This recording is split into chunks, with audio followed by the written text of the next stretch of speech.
Hello, ladies and gentlemen, and welcome to another edition of Bookie Bashing, building off that momentum of the successful winning week last weekend, and very excited to get at you with this Week 4 card. As always, I'm your host, Anthony Nicky Jr., alongside my two experts, Mr. Aceberg to my left, Joey Stacks. How you feeling after the winning week? Always feel good after a winning week, Tom. It's a great thing. It's a beautiful thing.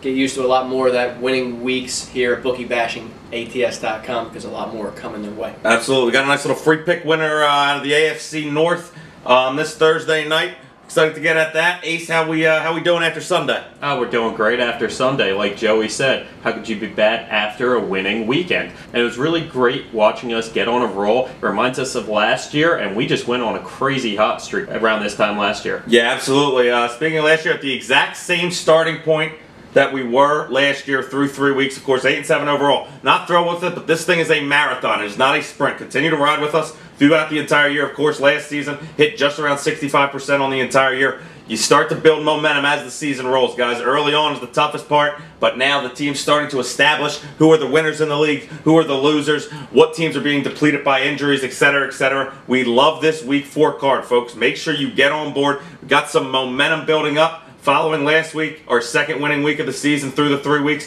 we got another winning weekend this Sunday. Very excited to get at you with that action. Before that, a free pick winner coming at you with this Steelers and Ravens matchup on Thursday night. Steelers getting the 2.5 points. We're going to play it smart as always. Don't get beat by the field goal. If you're at 2.5, buy it to 3. At some places, it's already at 3. Stacks, gotta love the Steelers at home here. Yeah, you gotta love this game purely based off of value here. The Steelers are at home.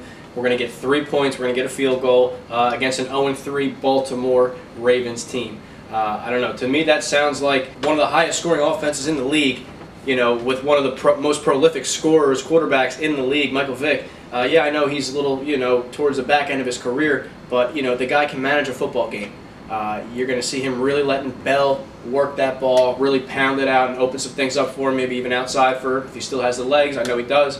Definitely got to go with the Pittsburgh Steelers here. Yeah, love Le'Veon Bell to have a big day. I think he really establishes himself. He can be the guy on the team. You know, it's usually him and Big Ben. Big Ben out, of course, on this one, Ace. But you like Vic to manage this game against the Ravens team that just might not be that good. Well, for sure, Tony, and that's really the X factor in this game because the Ravens defense has not been good, guys. They gave up 458 yards last week to Cincinnati. They gave up 448 yards to Oakland the week before. I really think that Mike Vick is going to be able to put up some yards on this offense, roll out, extend plays, find himself some of his targets, and Lord knows he has a lot of them. Antonio Brown is going to get his, that's for sure. He's going to make it easy on Vic to find him because he's running wide open half the times. Now, the Ravens got one of their touchdowns on a fumble return last week. I don't see them doing that a lot this season because they're not that dynamic of a defense. They're really missing Terrell Suggs, who got injured earlier this year. Now, I really think Le'Veon Bell, like Tony said, is going to be an X factor. While Baltimore's run defense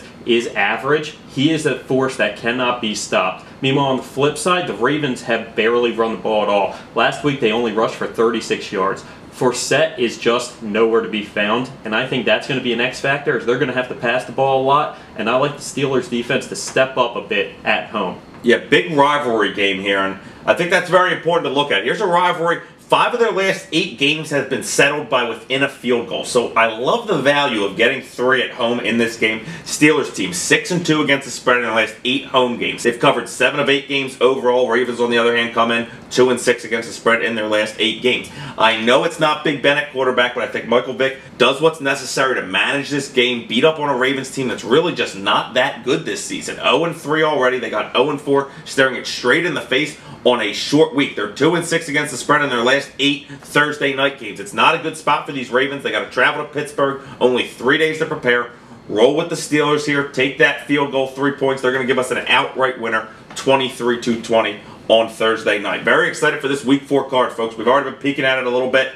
Love 5 games. We're already narrowing it down. Very excited to get you 5 winners this week. Continue to run that marathon for you. That is the NFL season. We are banging it over 60% throughout this year. Same spot we started in last year, folks, and we are very excited to continue to build on last year's success. For my gambling experts, Joey Stacks and Ace Berg, I am your host, Anthony Nicky Jr., saying we will see you here next time at BookieBashingATS.com.